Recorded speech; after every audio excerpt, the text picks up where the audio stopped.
O Roda Viva hoje vai falar sobre a Zona Franca de Manaus e recebe o presidente do CIAN, Centro da Indústria do Amazonas, Wilson Périco. Ele é paulistano, empresário da indústria, formado em tecnologia eletrônica e economia, está em Manaus desde 1993, casado, pai de 4 filhos e um dos defensores do modelo Zona Franca de Manaus. Hoje vamos falar sobre os desafios e as ações políticas vindas de Brasília que ameaçam o modelo econômico amazonense. Boa noite, sejam muito bem-vindos ao Roda Viva Amazonas, que hoje vai falar sobre a Zona Franca de Manaus. Para isso, estamos recebendo aqui o presidente do Centro da Indústria do Estado do Amazonas, Wilson Périco. Boa noite, Wilson. Boa noite a todos que estão aqui hoje e a todos que nos assistem. É um prazer muito grande estar aqui. E para fazer esse programa, convidamos a jornalista Caroline Vasconcelos, o jornalista Ari Mota, o economista Erivaldo Lopes e também o jornalista Anuar Assi. Muito obrigado por vocês terem vindo e esperamos fazer um bom programa aqui para que a gente possa esclarecer todas as dúvidas que estão pairando hoje sobre a Zona Franca. Uma delas é sobre a questão do projeto de lei complementar de número 160. Está sacramentado no Congresso? Isso prejudica as indústrias da Zona Franca? Prejudica uma vez que, primeiro, que desrespeita a Constituição.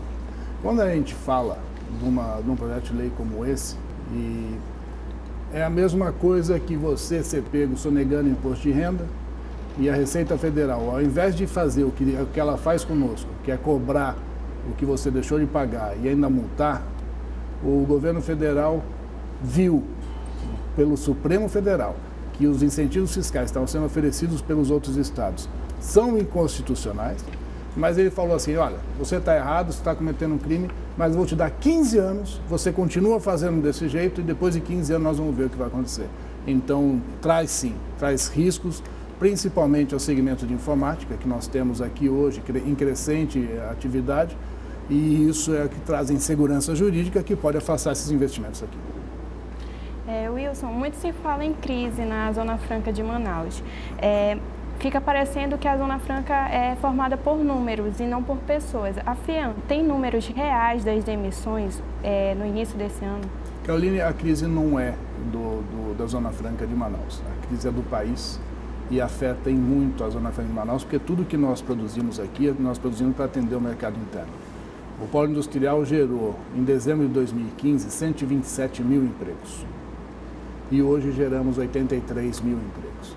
Então, é uma crise feia, é um momento ruim para a atividade econômica do país e essa atividade afetada tem um impacto social, no nosso caso, a redução do número de empregos, que infelizmente assola e atrapalha muito a nossa sociedade. Sim.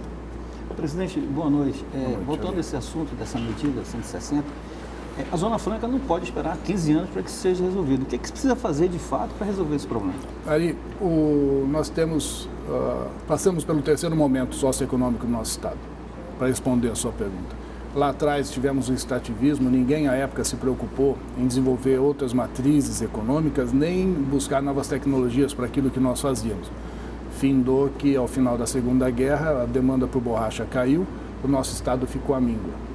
O segundo momento foi no advento Zona Franca, que estava focado no comércio, e com a abertura do mercado internacional feita no governo Collor, o comércio praticamente desapareceu. E nós temos atividade industrial hoje. Nós não podemos pensar que o nosso Estado vai continuar sobrevivendo desse único modelo que nós temos aí. É sim um modelo importante, precisa ser preservado, mas para nós termos a segurança, para nós termos a tranquilidade de um futuro melhor para o nosso povo, nós temos que olhar além dos muros da capital. A capital concentra hoje 95% da arrecadação de ICMS do Estado. Nós temos outros 61 municípios para desenvolvermos atividades, porque eles não precisam gerar pobreza.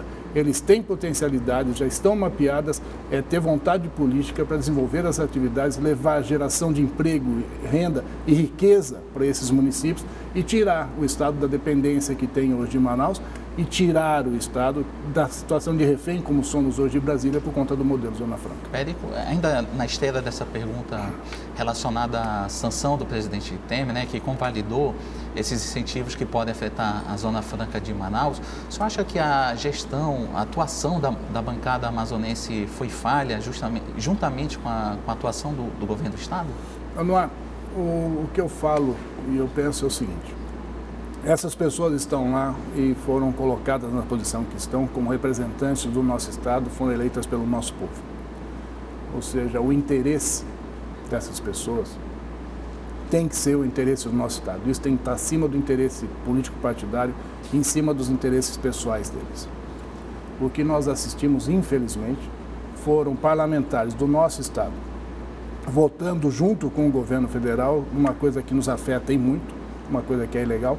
O único parlamentar que votou contra essa medida, ou seja, a favor do nosso Estado, foi o Pauldemey. Então, sim, é decepcionante, é preocupante, uma vez que você percebe que os interesses da nossa região não estão na prioridade das pessoas que nos representam hoje, infelizmente. A Zona Franca, né, no caso o polo industrial de Manaus, também está já sofrendo uma segunda ameaça aí, que é a questão dos concentrados também, né? Indústria dos concentrados. E tem também a questão do P&D lá, do dinheiro que foi gasto em relação, que deveria ser gasto com pesquisa e desenvolvimento, mas não foi. E agora o governo federal está cobrando esse dinheiro e pode até levar ao fechamento de empresas no Então, a questão do segmento de concentrados é uma discussão que já tem há tempos e isso ainda continua sendo debatido. Nós temos que lembrar que são atividades que acontecem no país todo. Uma coisa é você defender direitos e outra coisa é você defender interesses. Eu acredito que os interesses dos outros estados não superam, não suplantam os direitos do estado do Amazonas no modelo Zona Franca de oferecer os incentivos que tem. Basta averiguar se a atividade atende à prerrogativa do modelo, que eu acredito que sim. E isso é uma discussão que vai longe.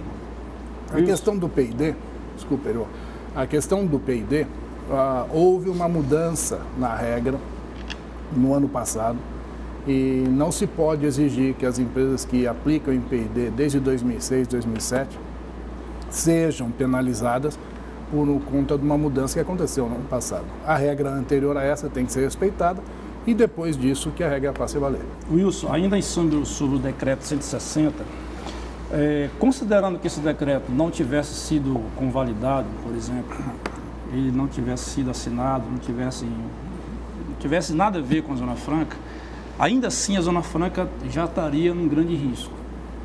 A Zona Franca, independente desse decreto, a gente vive aqui sob suspeita.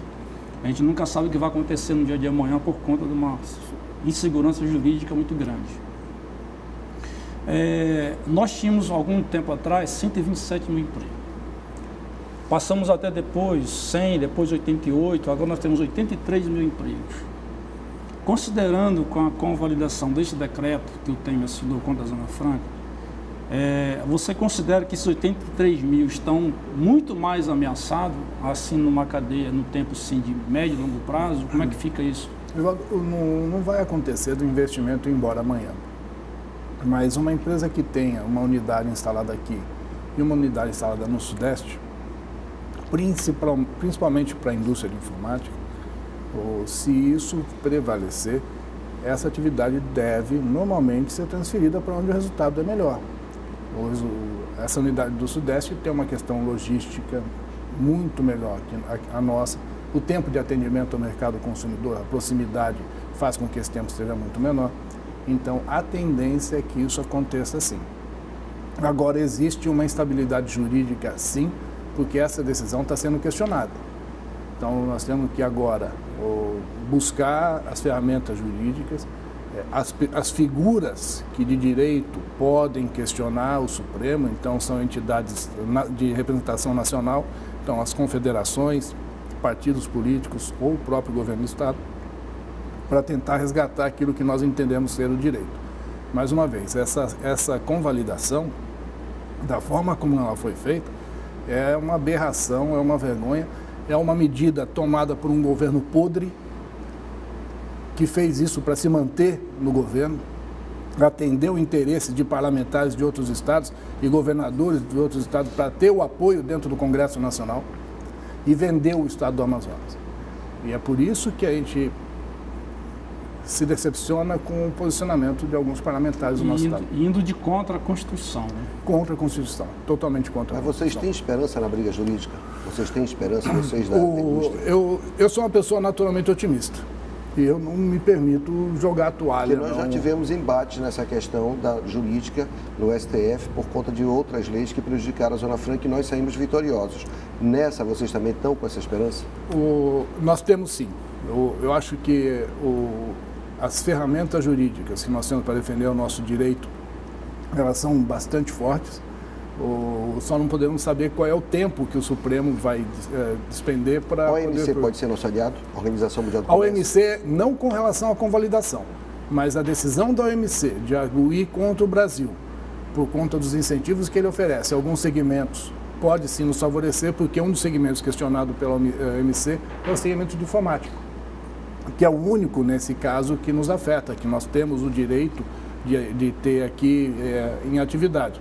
Nós não temos, pela Constituição, nós não podemos produzir carros. Só esclareça, presidente, aqui. O que acontece nessa questão da informática perante o Brasil, que a OMC é favorável a nós? Não, a OMC, ela julga que você não pode oferecer incentivos fiscais a segmentos econômicos, como produtos de informática, ou a indústria automobilística, a indústria de autopeças.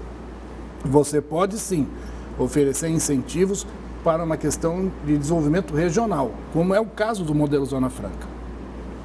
Essa indústria automobilística está no país todo. A indústria informática está praticamente no país todo. Você não pode beneficiar um segmento em detrimento da competitividade com similares importados. Isso fere a regra da OMC e é isso que ela está questionando. Agora, presidente, com relação, muda o foco do empresário quando ele se preocupa com a política, porque isso é uma ação política. O empresário tem que estar ligado em gerar renda, emprego, enfim, tecnologia, buscar novos caminhos. Então ele perde o foco dele no momento que encontra uma briga dessa e que nós não temos representantes que possam nos defender. Qual a expectativa hoje do Centro das Indústrias com o novo governo que está chegando? Até porque, só para complementar, porque a gente sabe que o governo estadual, ele é um pouco engessado também com relação a fazer alguma coisa pela Zona Franca, mas ele pode ter uma visibilidade, pode ter uma briga, pode ir no Congresso, pode ir com o presidente. Qual a expectativa do Centro da Indústria? Primeiro, eu acho que respeitar todo o trabalho feito pelo governador interino, mas sabendo da interinidade também ele tinha limitação no trânsito.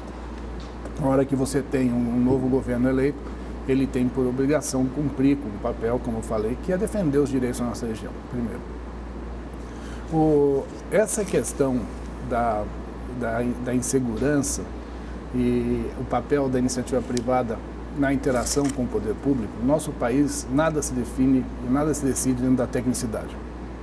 Todas as decisões tomadas no país que envolvem atividade econômica são decisões políticas. E o nosso Estado ele tem uma característica muito grande. Nós estamos muito próximos do poder estadual e das nossas representações.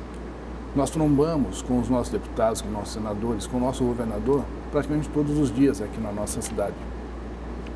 E isso nos leva a ter essa interação mais intensa, como você colocou. É verdade, não faz parte do papel do empresário desviar o foco tanto como nós fazemos para tratar de assuntos políticos. Mas é uma demanda que nos trazem e nós, como Centro da Indústria, precisamos dar conta dessa atividade perante os nossos associados. Então, nós não vamos nos furtar, não. Eu acho que a nossa briga em defesa do nosso direito é uma bandeira que nós não vamos jogar nunca fora. Em relação à Suframa, a gente viu que nos últimos anos houve uma rotatividade muito grande no comando da superintendência, né? Veio o Tomás Nogueira, em seguida veio um interino, depois veio a Rebeca, há poucos meses, entrou um novo superintendente. Como é que o senhor avalia essa instabilidade dentro da Suframa? Isso afeta, né? Primeiro que decisões políticas tomadas lá atrás tiraram o interesse político pela Suframa, ou seja, a Suframa não tem recurso. Todo o dinheiro arrecadado aqui está sendo arrestado pelo governo federal para compor o superávit primário. Só para a gente falar dos números, são 6 bi, que estão sendo 6 bi desde que foi contingenciado. Desde a década de 90, que esse contingenciamento iniciou no governo FHC. No Fernando Henrique, exatamente. Então, na hora que você tem uma autarquia que não tem recurso, não tem autonomia, não há interesse político de você ocupá-la. Então, essa rotatividade, além de ser normal, porque é uma cadeira que pertence à presidência da República, é uma indicação direta da presidência da República. Também, como eu falei, são questões políticas e o interesse por essa cadeira não é tão grande como foi antigamente. Essa rotatividade é ruim porque a gente se distancia cada vez mais de resgatar essa autonomia, essa representatividade da SUFRAMA. E para o nosso Estado em particular, nós que geramos riqueza aqui, e essa riqueza, parte dela vai para a SUFRAMA, e esse dinheiro deveria ficar aqui para ajudar os demais estados da região norte, e não tem ficado, tem ido para o governo federal, e isso tira o protagonismo do Estado do Amazonas na nossa região. O Estado do Amazonas, que representa 53% de toda a arrecadação de tributos federais da região norte... Já chegou a representar 2/3. Já foi quase 80%.